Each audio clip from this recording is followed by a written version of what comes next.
Hello नमस्कार, मैं हूं doctor Santosh Pandey, assistant professor Hindi विभाग, फिरोज़ गांधी कॉलेज, रायबरेली। हमने कल टेलीग्राम पर एक पोल करवाया था मॉडल पेपर के लिए, तो उसमें हमारे लगभग सभी विद्यार्थियों ने ये डिमांड की थी कि हमें मॉडल पेपर चाहिए। तो उसी के लिए मैं ये वीडियो आज रिकॉर्ड कर रहा हूँ। आपको हम इसमें बताएंगे कि मॉडल पेपर ये किस प्रकार से आएगा। लेकिन उसके पहले एक और बात बता दूँ मैं आपको कि जो मॉडल पेपर मेरा बनाने का उद्देश्य है वो सिर्फ इतना है कि आप इस मॉडल पेपर से अपने लिखने की प्रैक्टिस कर सकें और ये देख सकें कि 3 घंटे में आपकी परफॉर्मेंस क्या है, आप कितना बेहतर लिख पा रहे हैं, कितना ख़राब लिख पा रहे हैं। अगर बेहतर लिख पा रहे हैं तो आपको बधाई हो, और ख़राब लिख पा रहे हैं तो भी आपकी बधाई हो आपको, क्योंकि आप इसे बेहतर कर लेंगे, हमें ऐसी उम्मीद है। मैं अपने सभी विद्यार्थियों से ऐसी उम्मीद करता हूँ कि पहले हर विद्यार्थी को लिखने में दिक्कत होती है, मुझे भी दिक्कत हुई थी, आपको भी दिक्कत होगी, लेकिन धीरे धीरे ये सब समस्याएं दूर हो जाती हैं। लेकिन अगर आपके अंदर विल पावर है तभी ये दूर होंगी, क्योंकि ये समस्याएं जटिल हैं। इनको दूर करने के लिए आपके पास विल पावर होनी चाहिए। ठीक। दूसरी बात यह है कि अगर मान लीजिए कि इस पेपर को आधार बना करके अपनी पढ़ाई आप मत करिएगा। इस पेपर में मैंने 10 सवाल बनाए हैं, इन 10 सवालों को तो आप याद कर ही लीजिएगा।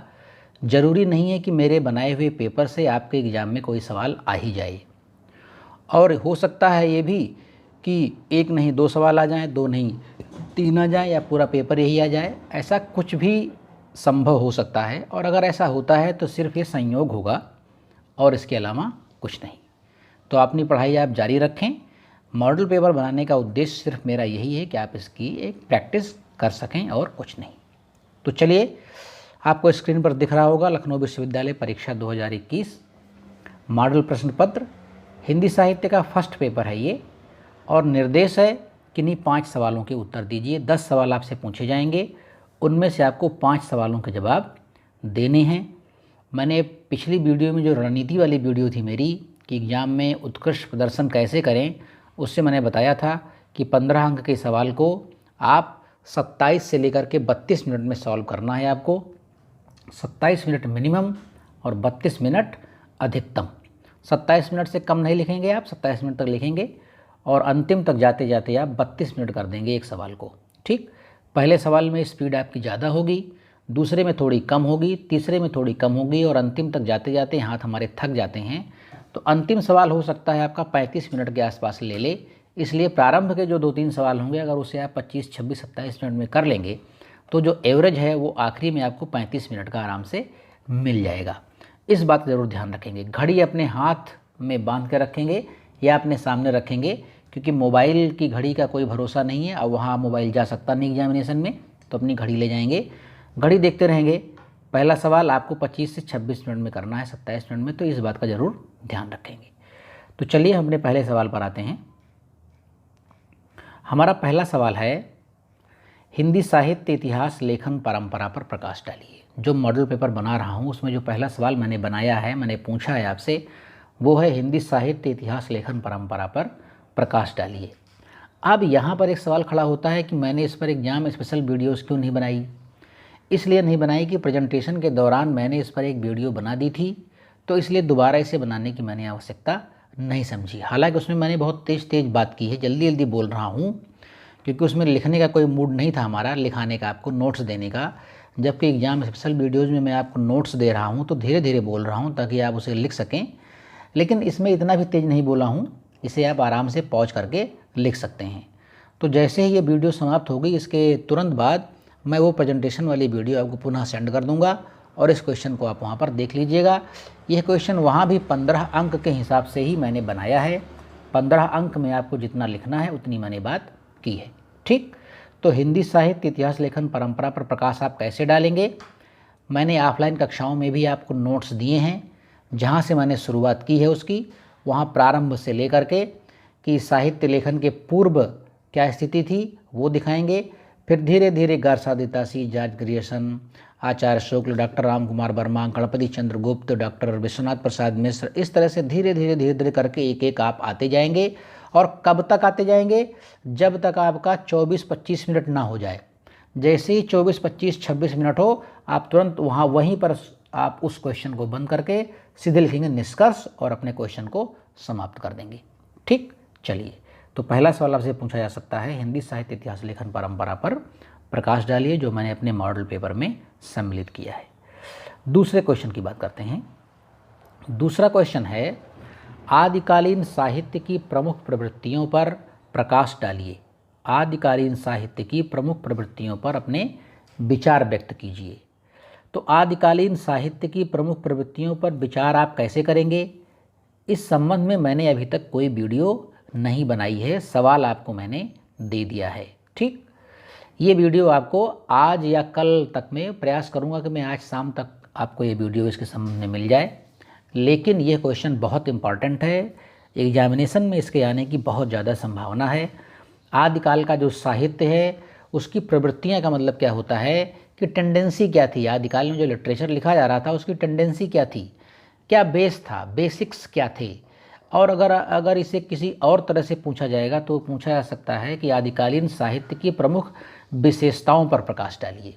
तो प्रमुख विशेषताएं क्या थी, युद्ध होते थे, है ना, रस छंद अलंकार, भाषा शैली, राष्ट्रीयता की संकुचित भावना थी, गुरु की महत्ता, सिद्ध, जैन, नाथ, रासो, ये सब काव्य परंपराएं थीं।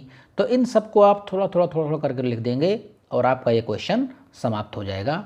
ये बहुत अच्छा क्वेश्चन है, बहुत आसान और इजी गोइंग क्वेश्चन है। आदिकालीन साहित्य की प्रमुख प्रवृत्तियों पर प्रकाश डालिए या इसकी प्रमुख विशेषताओं पर अपने विचार व्यक्त कीजिए। Question number 2। अब क्वेश्चन नंबर जो 2 ये है, इसमें करीब 8 से 10 हेडिंग्स आएंगी। ये जो हेडिंग्स हैं इनको आपको रटना पड़ेगा। हेडिंग अगर आपको रटी रहेंगी कि किसके बाद क्या, किसके बाद क्या, किसके बाद क्या, देखिए ज़रूरी नहीं कि आप इसका क्रम बना रहें।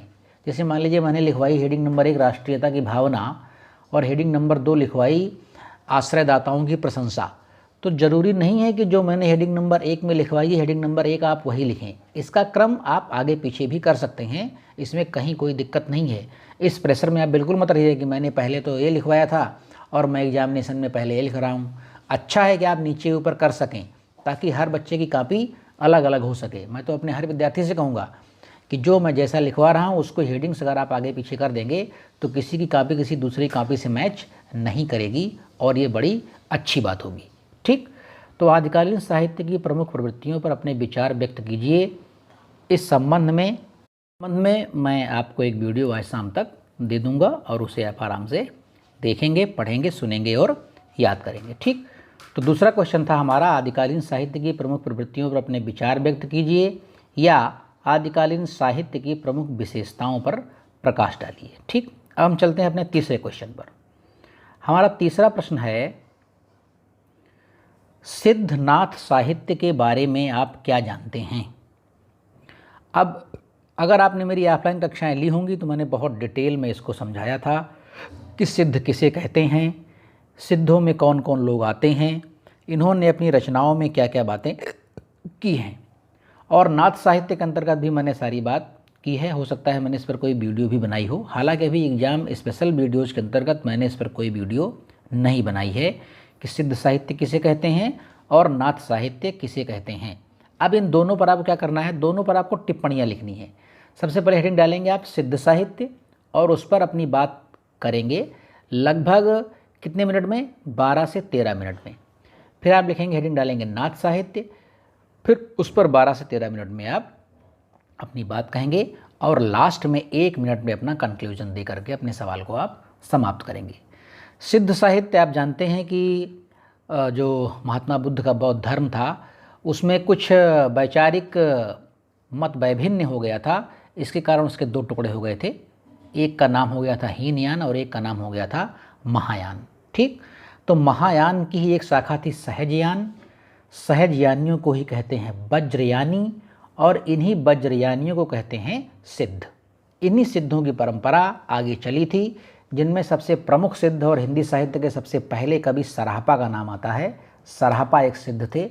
सराहपा, सबरपा, कण्हप्पा, कुक्कुरिप्पा, ये जो 4 सिद्ध हैं ये बहुत प्रसिद्ध सिद्ध हैं। आपको बस इन्हीं के बारे में लिखना है कि इनकी रचनाओं में क्या क्या था और 3-4 आप उदाहरण लिख देंगे, सिद्ध साहित्य आपका समाप्त हो जाएगा। फिर नाथ साहित्य में क्या है, मत्स्येंद्र नाथ का नाम सुना होगा आपने या मच्छंदर नाथ। ठीक, इनके शिष्य थे गुरु गोरखनाथ। गुरु गोरखनाथ ने जो पंथ चलाया उसे कहते हैं हम नाथ साहित्य। क्या क्या इन्होंने किया अपने पंथ में, संप्रदाय में, क्या क्या विचार व्यक्त किए, ये सारी बातें इसके अंतर्गत आएंगी। इस पर मैं एक वीडियो बनाऊंगा। आदिकाल पर एक वीडियो मुझे बनाना शेष रह गया है और सिद्धनाथ साहित्य पर ये आज कल में आपको दोनों, मैक्सिमम कल के बाद मैं कोई वीडियो आपके एग्ज़ाम के स्पेशल की नहीं बनाऊंगा। कल तक आपको मैं लास्ट वीडियो दे दूंगा ताकि आपको पढ़ने का पूरा अवसर मिल सके। ठीक, तो तीसरा क्वेश्चन है हमारा, सिद्धनाथ साहित्य के बारे में आप क्या जानते हैं। अब ये आ सकता है सिद्धनाथ साहित्य पर प्रकाश डालिए, सिद्धनाथ साहित्य की प्रवृत्तियों पर प्रकाश डालिए, सिद्धनाथ साहित्य को सोदाहरण बताते हुए अपने विचार व्यक्त कीजिए। इस तरह का कोई भी सवाल आपसे पूछा जा सकता है। कुल मिलाकर के दो टर्म आनी चाहिए, सिद्ध और नाथ। घूम फिर करके कैसे ही पूछा जाए, आपको कंफ्यूज नहीं होना है। तो हमारा तीसरा सवाल ये हो गया। अब हम चलते हैं अपने चौथे सवाल पर। हमारा चौथा सवाल है, भक्ति काव्य की विभिन्न काव्य धाराओं का सोदाहरण परिचय दीजिए। भक्ति काव्य की विभिन्न काव्य धाराओं का सोदाहरण परिचय दीजिए। क्या देखिए, इसमें एक विशेष चीज़ पूछ रहा है, सोदाहरण परिचय दीजिए। ये कहने का मतलब क्या हुआ, आपको केवल बातें नहीं कहनी है, आपको उदाहरण भी देने हैं। पहले अपनी बात कहनी है, फिर उस बात को सर्टिफाई करने के लिए सीधे सीधे एक एग्जाम्पल देना है किसी कवि का, किसी कविता का, तो आपकी बात सर्टिफाई हो जाएगी। फिर आप कोई बात कहेंगे, फिर एक उदाहरण दे देंगे, फिर कोई बात कहेंगे, फिर एक उदाहरण दे देंगे। ठीक, इस पर मैं वीडियो बना चुका हूँ। इसमें कितनी काव्य धाराएँ हैं, इसमें 5 काव्य धाराएँ हैं। इसमें सबसे पहली है निर्गुण काव्य धारा, फिर दूसरी है जिसमें कबीर आएंगे। कबीर का आप कोई भी उदाहरण लिख देंगे, जो भी याद हो आप लिख देंगे। मैंने वीडियो में आपको बता दिया है, कहीं कोई दिक्कत नहीं है, जो भी आपको याद आ जाए कबीर का आप लिख दीजिएगा। दूसरा है प्रेमाख्यानक काव्य धारा, इसमें अपनी बात कहेंगे आप और मलिक मोहम्मद जायसी के बारे में एक भी लाइन याद हो, आपको कोई भी लाइन याद हो उसे आप लिख देंगे, आपका काम हो जाएगा। फिर नंबर 3 आती है कृष्ण काव्य धारा, इसमें सूरदास की कोई भी पंक्ति याद हो आप लिख देंगे, एकदम आपका काम चलेगा। फिर नंबर 4 आती है राम काव्य धारा। राम काव्य धारा में गोस्वामी तुलसीदास का रामचरितमानस से लेकर के हनुमान चालीसा तक की कोई भी एक चौपाई और दोहा छंद आपको याद होगा, उसे आप लिख देंगे। फिर आता है स्वच्छंद काव्य धारा, इसमें आप रहीम और मीराबाई और रसखान, ये 3 लोग आते हैं। मैं प्रयास करूंगा कि आप तीनों का एक उदाहरण लिख देंगे। रहीम का आप जानते हैं, तमाम कैसेट बजती रहती हैं, है ना, सड़कों पर चलते हुए सुनाई पड़ता है, रहीमन रहीला की भली जो पर से मन लाए, वो लिख दीजिएगा। रसखान का आपने पीछे पढ़ाई होगा बड़ा अच्छा सा, मानुस हों तो वही रसखान बसों ब्रज गोकुल गाँव के ग्वारन, ये लिख दीजिएगा। और मीराबाई का कोई भी एक पद उसमें आप लिख दीजिएगा। ठीक, तो इस तरह से भक्ति काव्य की विभिन्न काव्य धाराओं का उदाहरण सहित परिचय हो जाएगा। मैंने इस पर एग्जाम स्पेशल वीडियोज़ के अंतर्गत वीडियो बना दी है, उसे आप उम्मीद करता हूँ कि आपने सुन लिया होगा, कहीं कोई दिक्कत नहीं होगी। ठीक, ये था हमारा चौथा सवाल। अब हम चलते हैं अपने 5वें सवाल पर। हमारा जो 5वां सवाल है वो क्या पूछता है हमसे, तुलसी की प्रमुख कृतियों का विस्तार पूर्वक परिचय दीजिए। इस पर भी मैंने वीडियो बना दी है। क्या बताना है इसमें, सवाल देखिए समझिए पहले, तुलसी की प्रमुख कृतियों, अगर सवाल होता कि तुलसी की कृतियों पर विस्तार से परिचय दीजिए तो तुलसी की सभी कृतियों पर हमें बात करनी होती, लेकिन सवाल है तुलसी की प्रमुख कृतियों पर विस्तार पूर्वक परिचय दीजिए। तो तुलसी की 5 प्रमुख कृतियाँ हैं, श्री रामचरितमानस, विनय पत्रिका, गीतावली, कवितावली, दोहावली, ठीक, बरवे रामायण, ये 5-6 उनकी जो प्रसिद्ध कृतियाँ हैं। सिर्फ इन पर आपको अपनी बात करनी है। रामचरितमानस की बात करनी है, क्या क्या लिखा गया उसमें और उसके कोई 1-2 उदाहरण, विनय पत्रिका में क्या है उसके कोई 1-2 उदाहरण, गीतावली में क्या है उसके कोई 1-2 उदाहरण, कवितावली में क्या है उसके कोई 1-2 उदाहरण दे करके और एक लाइन छोड़ करके निष्कर्ष लिखेंगे और 25-26 मिनट में अपनी बात आप समाप्त कर देंगे। ये बहुत आसान क्वेश्चन है, क्योंकि अगर आप भारतीय परंपरा में रह रहे हैं तो तुलसी के बारे में इतना तो हर आदमी जानता है कि रामचरितमानस, दोहावली, कवितावली, विनय पत्रिका तुलसीदास जी ने लिखी है। ठीक, और तुलसी एक ऐसे कवि हैं कि लगभग सामान्यतः निरक्षर आदमी को भी उनकी कई चौपाई और दोहे याद रहते हैं। तो मैं समझता हूँ इस क्वेश्चन में आपको कोई समस्या आने वाली नहीं है। तो हमारा 5वां क्वेश्चन था, तुलसी की प्रमुख कृतियों का विस्तार पूर्वक परिचय दीजिए। 6ठे क्वेश्चन पर हम आते हैं, भक्ति काल की सामान्य विशेषताएं बताइए। ठीक, आपको इसमें क्या बताना है, बिल्कुल ये सेम सवाल है जैसे आदिकाल का था।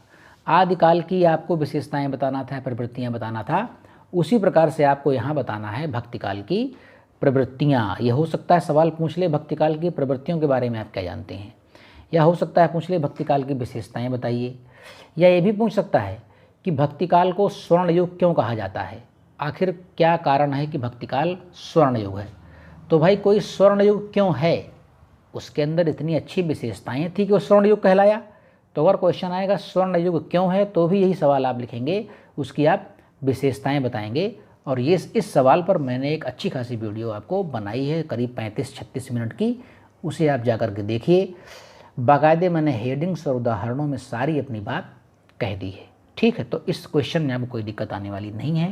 क्वेश्चन नंबर 6, भक्तिकाल की सामान्य विशेषताएं, प्रवृत्तियाँ, या सिद्ध कीजिए कि भक्तिकाल स्वर्ण युग है।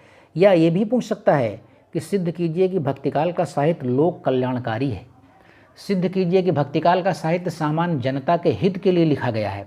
ये इस तरह भी अगर कोई जानवर होशियार रहा तो आपको घुमाने के लिए इस तरह के सवाल वो पूछ सकता है।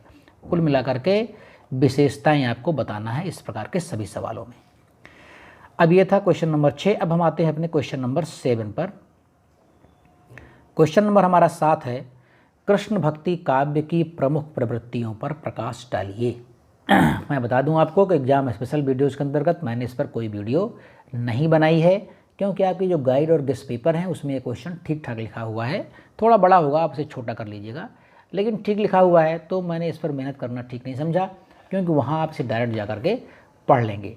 लेकिन अगर आप कमेंट सेक्शन में जा करके हमें कमेंट करेंगे कि नहीं इस पर हमें वीडियो चाहिए, और एक नहीं भाई, कम से कम 50 कमेंट आने चाहिए कि मुझे वीडियो चाहिए, तब तो मैं वीडियो बना दूंगा, वरना इस पर वीडियो बनाने की कोई आवश्यकता नहीं है। वो लिखा हुआ है, आप पढ़ लीजिए, क्यों हमारा समय बेकार करें, ठीक। हाँ, मैं वीडियो बनाऊंगा तो हो सकता है कुछ ऐसे उदाहरण उसमें दे दूं जो जन सामान्य प्रचलित हों और आपको आसानी से याद हो जाए, लेकिन ऐसी कोई दिक्कत नहीं है। इसे आप अपने गेस्ट पेपर और गाइड में जा करके पढ़ लीजिएगा। कृष्ण भक्ति काव्य की प्रमुख प्रवृत्तियाँ या प्रमुख विशेषताएं, इस तरह से करके ये सवाल आएगा। तो चलिए हम अपने क्वेश्चन नंबर 8 पर बात कर लेते हैं कि हमारा क्वेश्चन नंबर 8वां क्या आ सकता है, या हमारा मॉडल पेपर में जो हमारा क्वेश्चन नंबर 8 है वो कौन सा है। ये है, हिंदी साहित्य की सूफी काव्यधारा पर विस्तार से चर्चा कीजिए।